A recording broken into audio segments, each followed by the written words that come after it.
Wagwan viewers and subs, welcome back to class. Thank you for tuning in. In today's video, we're going to learn about reducing your clear code. Painter has been reducing their clear code for generations, and there's been a lot of questions around it. So I'm just here to drop some of my knowledge on you and some of my experience. Now guys, there's only 3 reasons why I would ever reduce my clear code.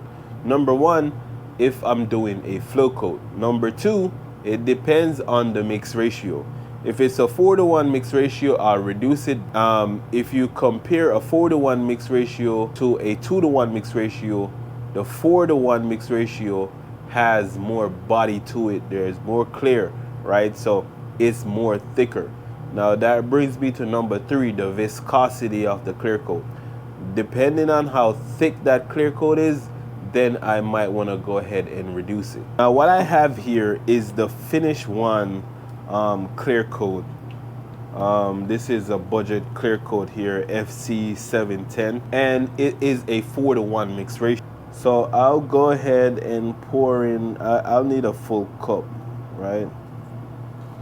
So I went ahead and I poured in my first ratio, which is 4.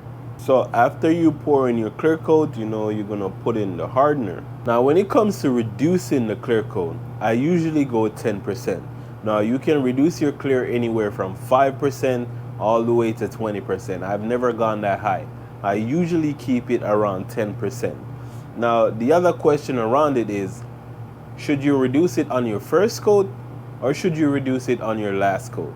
I say either one is fine. However, what I do is I reduce the first coat 5%, and then I reduce the second coat another 5%. So in total, I get 10%. That is how I reduce my clear. Now, some of these cups might have the percentage on it, some of these mixing cups. But if you don't have the mixing cup, basically what you have to do, let's see if I remember the math right. Basically, if you're mixing up, so here I have 14 ounce, right?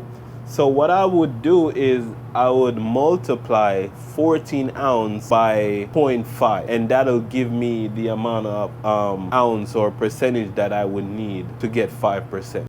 And here's what I got going on, guys. I have a lot of panels here, some big panels too to clear on this Lexus.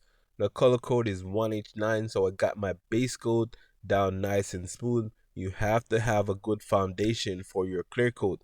Now another question that you guys may have is, why reduce the clear coat in the first place? What is the main purpose of this? Well guys, basically you're making the clear coat more thin than it would be in its original form, which means you can get that show car finish, making your clear coat flat as if you just buffed it. And this also eliminates possibilities of orange peel. Now if you do not have a good foundation, no matter what you do to that clear coat, it's not gonna give you that show car look, so bear that in mind.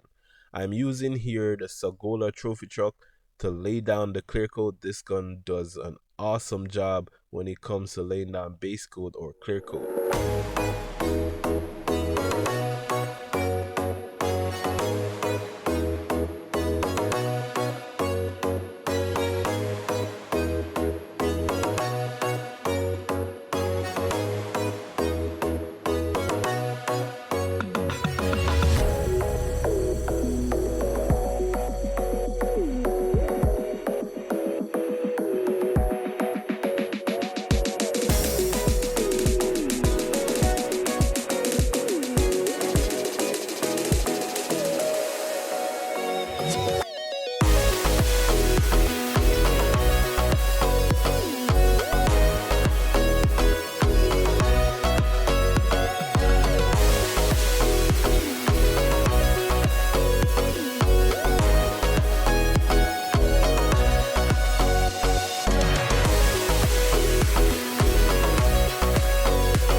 And there it is, guys, the final finish. Reduced 10% in total, 5% on each coat. A beautiful finish that I can just send right out to the customer. Although I see 3 dirt nibs in total, which is pretty awesome. If you're painting and you're gonna have to buff some nibs, you don't want it to be a lot. Props, because I have the booth here, so it makes my life easier. For you guys out there in the backyard, it might be a lot more difficult. So that's it for today's video, guys. I want to thank each and every one of you for watching. If this is your first time here, consider subscribing to the channel and like, share, leave a comment so I know what your thoughts are. Until next time, guys, class dismissed.